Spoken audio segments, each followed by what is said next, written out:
Mapagpalang araw po sa inyo lahat.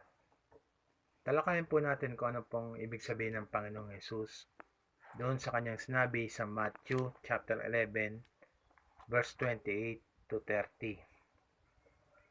Glory to the Father, to the Son, and to the Holy Spirit. All glory belongs to the Lord God Almighty. Ang sabi po rito, "Come to me, all of you who are weary and burdened, and I will give you rest.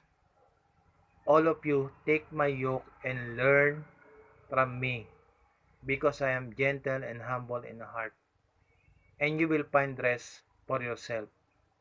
For my yoke is easy, and my burden is light. Come to me, all of you who are weary and burdened, and I will give you rest." Sa sobrang sikat ng verse ito, isnama pa ito sa lyrics ng ibang awitin. Anyway, sino ba yung weary and burden na sinasabi ng Panginoon? At anong klaseng kapahingahan ang bibigay sa kanila ng Panginoon?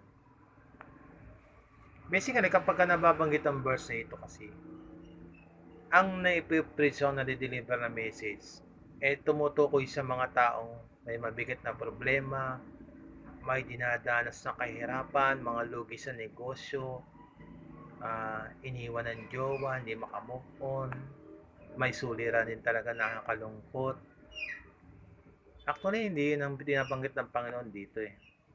Ang nagiging mensahe lang, lumapit kayo sa Panginoon at kayo pagagaanin, tutulungan kayo ng Diyos. Hindi po yun. Hindi po yun ang tinutukoy po sa verse ito. Kung babasahin niyo po yung Matthew chapter 11, yung buong chapter, ang unang bahagi po niya ng pinatalakay po dyan is yung pagdating po ng Messiah o ng tagapagligtas. At kinonfirm po ito ni John the Baptist. So, kinonfirm po rin na si Jesus Christ po yung Messiah, yung tagapagligtas. Ang pangalawang bahagi ng Matthew chapter 11, tinatalakay dito kung ano yung gagawin ng Diyos sa mga taong naniwala sa Panginoong Jesucristo. At kung ano yung judgment at punishment na gagawin ng Diyos sa mga hindi maniniwala sa ating Panginoon. At ang ikatlong bahagi ng Matthew chapter 11 is ito nga po. Ito yung last 3 verses. "Come unto me, all you are weary and burdened, and I will give you rest." Ang weary and burden na tinutukoy ng Panginoong Jesucristo rito is yung mga taong nabibigatan o struggle sa kanila yung pamatok na meron sa kanila, yung yoke na nakapatong po sa kanila. Gustong pag-aangin ng Panginoon yun. Ano po yung yoke na yun? Yan ay walang iba kundi yung law of God in the Old Testament na napakahirap i-perfect, napakahirap sundin. Kaya ang tao struggle doon sa kanilang assurance of salvation. Dahil ang basihan ng kanilang kaligtasan ng araw is yung pagsunod doon sa law of God doon sa Old Testament. And nobody can perfect the law of God.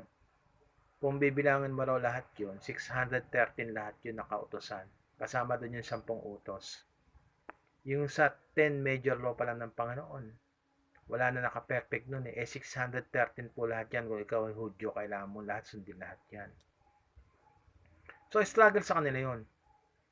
Even the man of God, nagkakamali yan at nakalabag sa law ng Panginoon.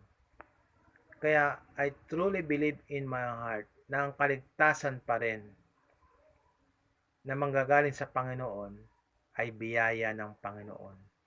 Dahil kahit may law nung araw, sinabi pa rin sa Bible sa Book of Samuel chapter 16 verse 7 kung hindi ako nagkakamali, na ang Diyos ay tumitingin sa puso ng tao.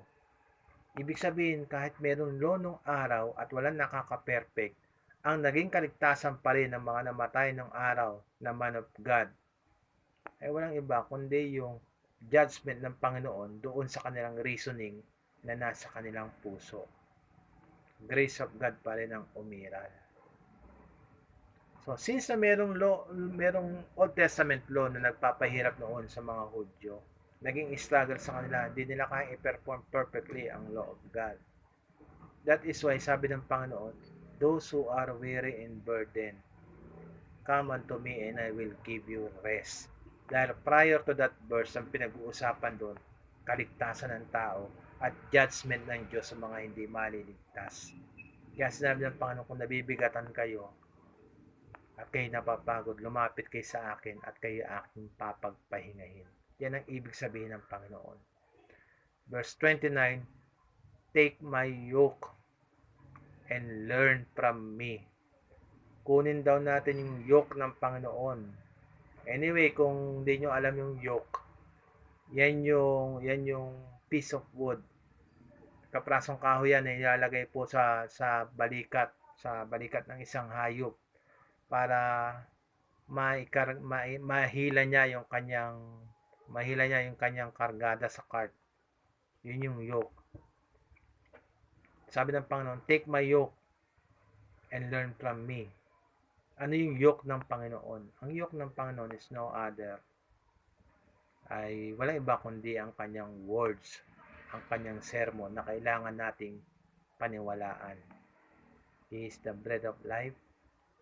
He is the living water. He is the Son of God. At partikular yung kanyang mga sermon. Blessed are the pure in heart, they shall see God.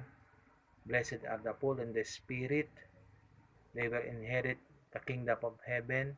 Blessed are the peacemaker, tatawagin silang anak ng Diyos. Yan yung mga salita ng Panginoon na kailangan nating paniwalaan and learn from Him. Matuto tayo sa Kanya. Matuto tayo, sino ba si Jesus? Ano ba ang ating Panginoon sa Kristo? Actually, doon sa Old Testament, ang Old Testament po, ang Bible po, nahahati po yan sa dalawa. Old Testament and New Testament. Ang Old Testament, foreshadow yan ng mangyayari sa New Testament. Mga pahiwatig yan o prophecy yan na pwede mangyari sa New Testament. Ang New Testament, ito yung kwento ng buhay ng Panginoon Kristo, aral ng mga apostol at hula yan sa mga panahon natin. So we are in the last days. Sa Old Testament, yung ritual na meron dyan at yung prophecy na meron dyan, lahat yung tinutukoy nun si Jesus Christ. Yung nakasulat sa Book of the Prophets during the Old Testament, karamihan sa kanilang hula po ay related doon sa Panginoon sa Kristo. Sa birth of Christ, sa ministry ni Jesus Christ at kung paano siya mamatay. Thousands of years ago, bago si Jesus Christ, sinulat na lahat yan ng maraming propeta. Partikular si Prophet Isaiah. Sinulat na lahat yan. Maging mga sasabihin ni Jesus Christ, sinulat na lahat yan thousands of years ago. At during the times of Moses, pinalabas ang Panginoon yung isang mga ritual. Merong ritual ang bayan ng Israel noong araw na tinatawag na atonement or covering of sin. Na ang isang tao matatakpan ng kanyang kasalanan kapag nawisikan siya ng dugo ng isang hayop na inaalay sa Diyos. For the wages of sin is death.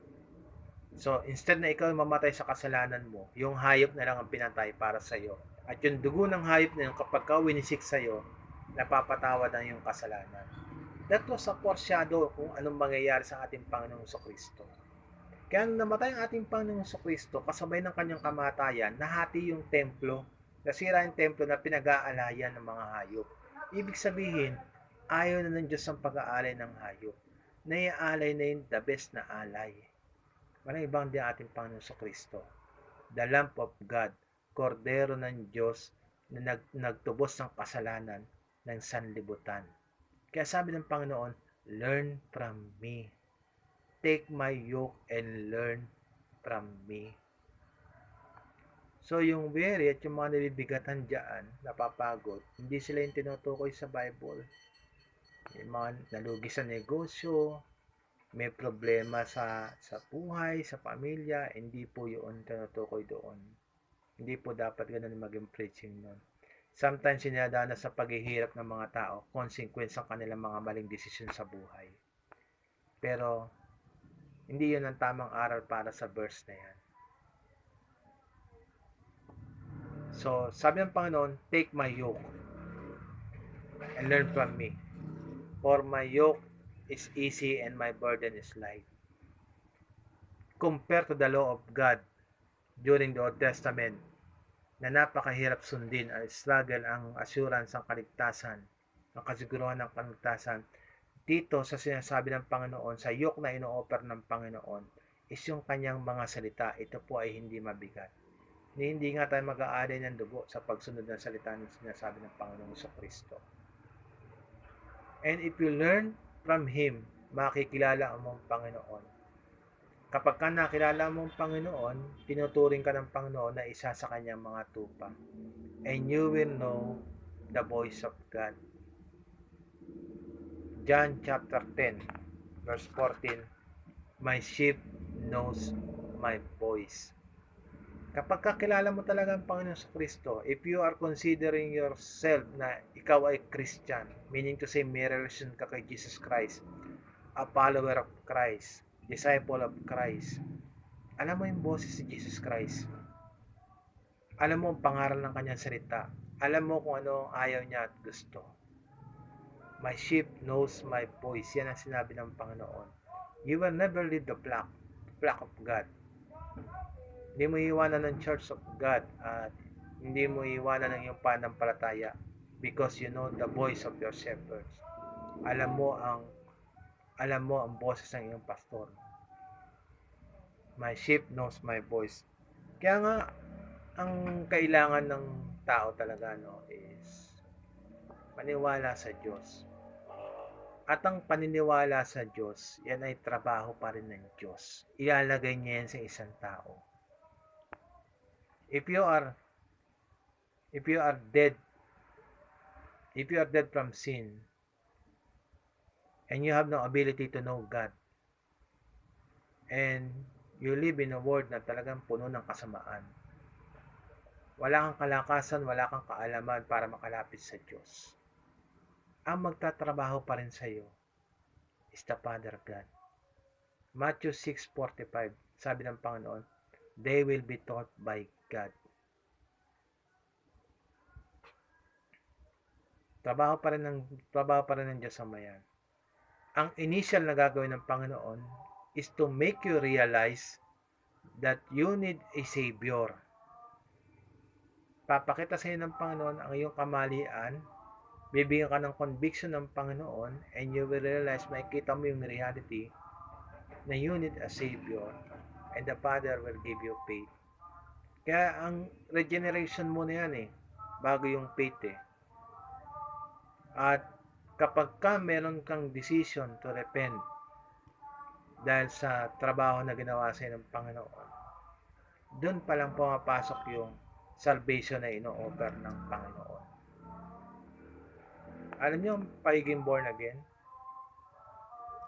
Hindi talaga religion yan at hindi yan gawa ng tao.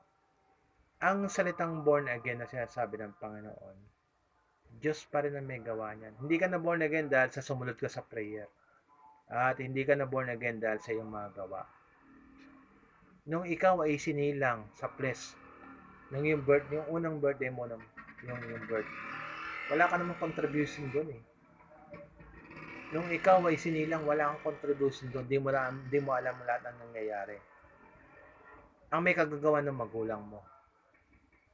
Ngayon, sinabi ng Panginoon, you must be born again. Born in the water and spirit, born from above. Wala ka pa rin contribution doon. Diyos pa rin ang nagtatrabaho noon. Kaya sabi niya, meron sumunod na verse doon, parang John chapter 3, verse 8, 9, 10. Sabi roon, the wind blows, umiihip ang hangin, hindi mo alam kung saan sila tutungo at saan sila nanggaling. The same thing nung ikaw ay pinanganak, napaka-inosente mo at wala kang magawa sa iyong paligid.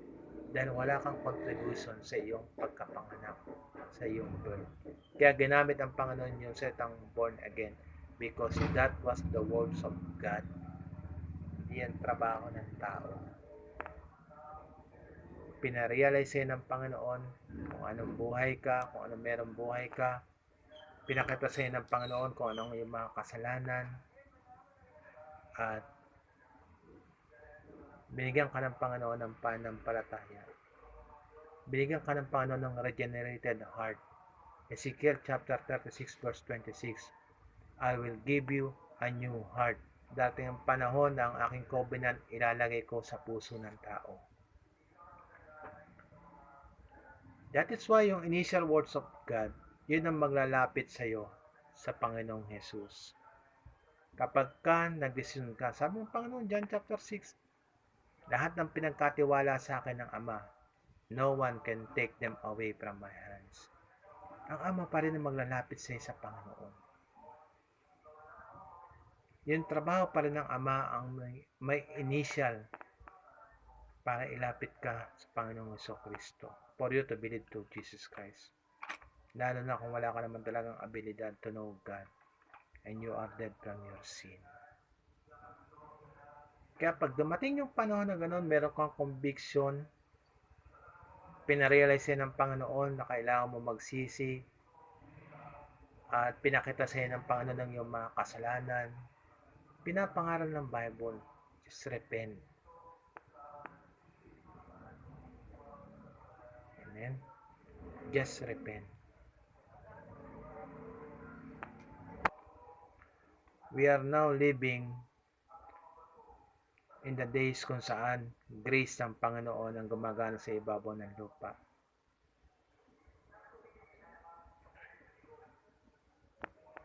And what we need to do is yung genuine repentance sa ating mga nagawa. Because no one is perfect. And no one, sabi ko kayo na, no one can perfect the law. Ang kinakailangan lang makita sa atin ng Panginoon na tayo ay nagsisi sa ating mga kasalanan. Nung tayo ay binigyan ng Panginoon ng pagkakataon at kumatok ang Diyos sa ating puso. Makita na ng Panginoon ng genuine repentance natin. Ang kaligtasan natin nakahanda sa ating Panginoong Jesucristo. At ito ay madali nang makuha sa Kanya. And if you are a carrier of the salvation of God, you are also a carrier of the eternal life na ino-offer ng Panginoon. Your goodness, your kindness ay reflection ng iyong salvation. Your generosity, your attitude, yung pagkapalit mo ng buhay, pagkapalit mo ng prinsipyo, produkto lahat yun ng kaligtasan na binigay sa iyo ng Panginoon. Ang difference ito, during the Old Testament, parang tao ay maligtas, sumunod muna siya sa law, maging mabuting tao siya. At mahirap po gawin yun, struggle po talaga yun. Ang difference is ganito po, dito po sa law of grace. Magrepent ka, nagtrabaho ang Diyos sa puso mo, magsisi ka, at ikaw ay makatanggap ng salvation. At ang patunay na ikaw ay ligtas, magbabago ang buhay mo. Magiging mabuti ka. Yung kabutihan mo, reflection na lang ng iyong kaligtasan yun. Yun ay lahat galing sa Panginoon. That was the fruit of the Holy Spirit na nanggaling sa Diyos dahil ikaw ay ligtas at ang iyong selyo ay ang Holy Spirit. So yun yung tinutukoy sa Matthew 11:28. Take the yoke of Jesus Christ. Yan ay walang iba kundi ang kanyang words, ang kanyang sermon. Para tayo magkaroon ng pananampalataya, faith comes from hearing and hearing by the words of God. Take the yoke of Jesus Christ and learn from Him. Matuto tayo sa Kanya. He is the way, the way, the truth, and He is the life. He is the Son of God. No one comes to the Father kundi tayo dadaan sa Kanya. Lord, I pray during these times of trials and pandemics, let the power of your words remain sa mga taong nananampalataya po sa iyo at maging powerful ang lahat na marinig, maaalala nila sa iyong mga salita. Maging blessing sa kanila even the storms, Panginoon. Maging blessing sa kanila lahat ng pangyayari, Panginoon. Makita ang kabutihan mo, Ama, sa bawat pagkakataon sa kanilang buhay. They are your children. I am praying for them, Panginoon. Open the windows of heaven. lahat, Panginoon, ng sumasampalataya at tumatawag sa iyong pangalan, Panginoon. Show unto them your miracles and display your glory upon them. Every families, Panginoon. Protect them, my God. Salamat po, Lord. We pray patuloy sa aming government, Panginoon. Matili ang karunungan, matili ang kapayapaan, Panginoon, sa pagpatupad ng iyong batas, Panginoon. Let your righteousness, Panginoon, bumaba sa gumagawa ng aming saligang batas, Panginoon, at ma-implement, Panginoon, ng iyong holiness sa aming bayan. Salamat po. Protect our family, our country. Protect the Philippines, Panginoon. Salamat, Ama, sa lahat ng kapurihan sa pangalan ni Jesus. Amen. God bless us all.